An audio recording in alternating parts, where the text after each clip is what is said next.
নমস্কার বন্ধুরা, মা ডিগলিপুর ব্লগ চ্যানেল থেকে বলছি। বন্ধুরা, আমাদের এখানে জানো বেলবেল পূজা, তো বেলবেল পূজা আজকে দিয়ে শুরু। তো আমরা না আজকে দিয়ে পূজা করব, আর আমাদের এই রাস্তায় আসে বেলবেল মন্দির নিয়ে। তো আমরা সেই রাস্তায় গিয়ে দাঁড়াবো, স্টুল রেখে আছি। আর এখন পূজা যত সরঞ্জামটা আসে আমি সেগুলো নিয়ে যাব। এই যে এই ঘটিতে হলুদ জল, কলা, তারপরে এই ব্যাগের মধ্যে আরো অনেক কিছু আছে। তো এখন এখানে বের করব না, এখন তো এইভাবে নিয়ে যাব, তারপরে ওখানে গিয়ে বের করব। আর এরকম আমাদের এখানে 9 দিন না 10 দিন মন্দির ঘুরবে, তারপরের দিন বড় পূজা।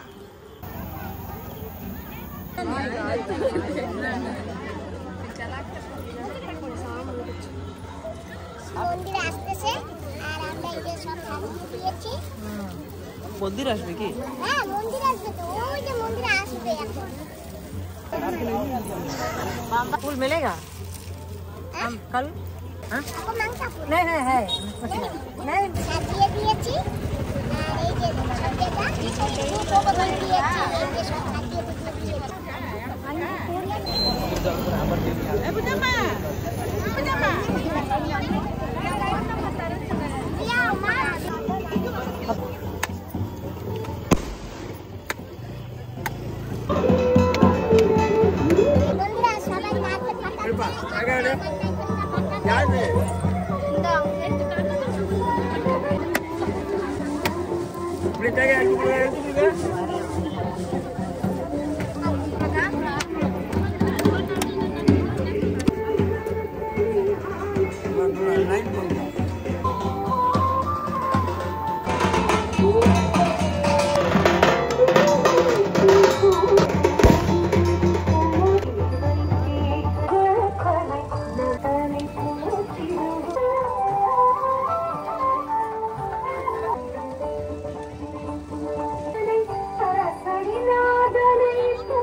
আমরা ঘরে এসে গেছি। আর এই যে আমাদের প্রসাদ দিয়েছে নারকেলের ভিতরে, আর এই যে ফুল দিয়েছে মার জন্য। এই যে আমি ভরসা বিভূতি নিয়ে আসি, মাকে একটু লাগিয়ে দেই।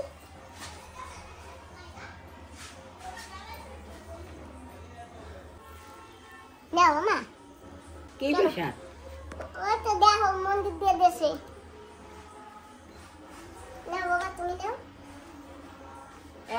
আর কমা আটরি খাবো না। অত নি না, তুমি পারবা না খাইতে। না, এটা বাইরে গিয়ে ওদেরকে দিয়ে আসি। আসো, এলো বাবা।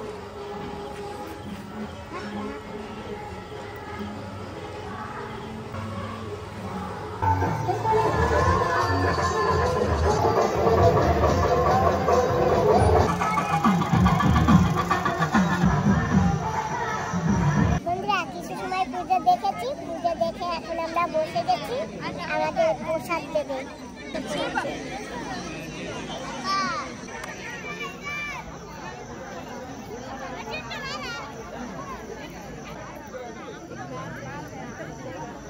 জানো তো বন্ধুরা, এই বেলবেল পূজাটা আমাদের এখানে প্রত্যেক বছর হয়, আর আমরাও আসি।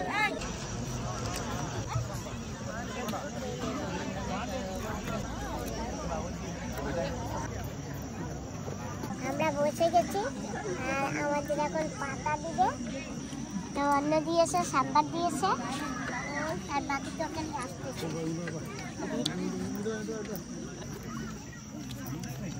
ফুলকপি, মটর, গাজর অনেক কিছু দিয়ে এই যে রাজমা তরকারি, আর এখানে আবার টক দিয়েছে। এই যে কুমড়ো দিয়ে আটা মিঠা। আমাদের পায়সাও দিয়েছে, মানে 20 টাকার মতো। খাওয়া দাওয়া খতম হয়ে গেছে, মাঠ খালি হয়ে গেছে, আর আমি এখন বাড়ি যাচ্ছি। আমাদের এখানে নামতে গেলে একটা বড় সিঁড়ি পার হতে হয়।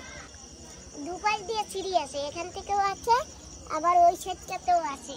কারণ এখানে না প্রচন্ড ভিড় হয়। যখন ভিড় হয় তখন একটা সিঁড়ি দিয়ে হয় না, দুটো সিঁড়ি দিয়ে নামা ওঠা। তো বন্ধুরা, এই যে এইখানে আগুন দেওয়া হবে, আর সেই আগুনের উপর দিয়ে সবাই হেঁটে হেঁটে যাবে। ওই যে ওখান থেকে অত দূর অব্দি হেঁটে যাবে। আর প্রত্যেক বছর এরকম হয়। গেছেবারও তোমাদের দেখিয়েছি, কেউ কেউ হয়তো দেখেছো আর কেউ কেউ হয়তো দেখোনি। তো অনেক আগুন হয়, সারা দিন আগুন এখানে জ্বালানো হবে, আর ওই লাকড়িগুলো জ্বালানো হবে। এখানে লাকড়ি জ্বালানোর পর বড় বড় কয়লা হয়, আর আগুন ধাউ ধাউ ধাউ ধাউ করে।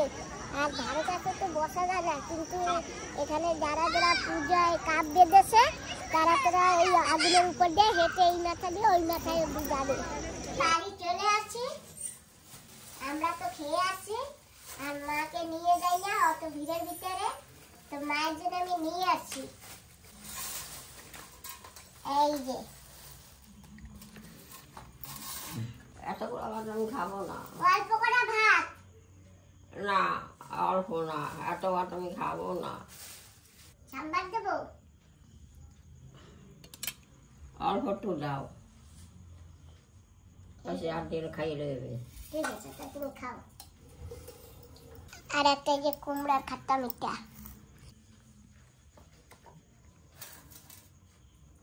তো বাজারে গিয়েছিলাম, বাজার থেকে এসেছি, খুব গরম লাগছে, তাই একটা তরমুজ এই যে কেটে আমি আর মা খেয়েছি। আর সুমন বাবাজি এখন আছে, এখন সুমন বাবাজিকেও কেটে দেবো। আমার মিষ্টি লাগে? লাগে অল্প অল্প। অল্প অল্প তরমুজ খেয়ে বেশি মিষ্টি লাগে। তরমুজ, এই তরমুজ বেশি মিষ্টি লাগে। একটু সুমন বাবাজিকে কেটে দিই।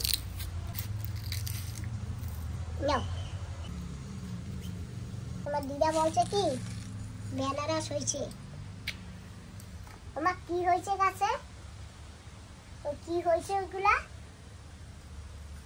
বেনারস, নানারস। বেনারস।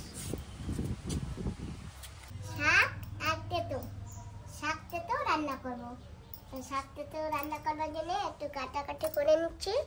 করবার জন্য অনেক জিনিস কিন্তু গুছিয়েছি। পুঁই শাক আছে, ডাঁটা শাক আছে, থানকুনি পাতা আছে, এই যে ডুমুর আছে, এই যে আরো অনেক কিছু, এই যে ডিমি শাক, ব্রহ্ম শাক, এই যে তেলাকুচুর শাক, অনেক কিছু আছে।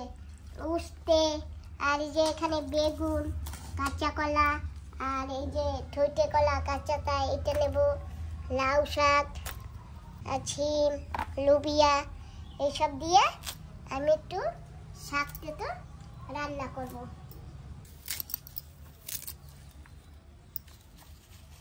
শাকটা খাইছো? খাইছি। ভালো লাগছে? হ্যাঁ। এখন কি দিয়ে খাবা? দুধ দিয়া, দুধ দিয়া? আম দিয়া।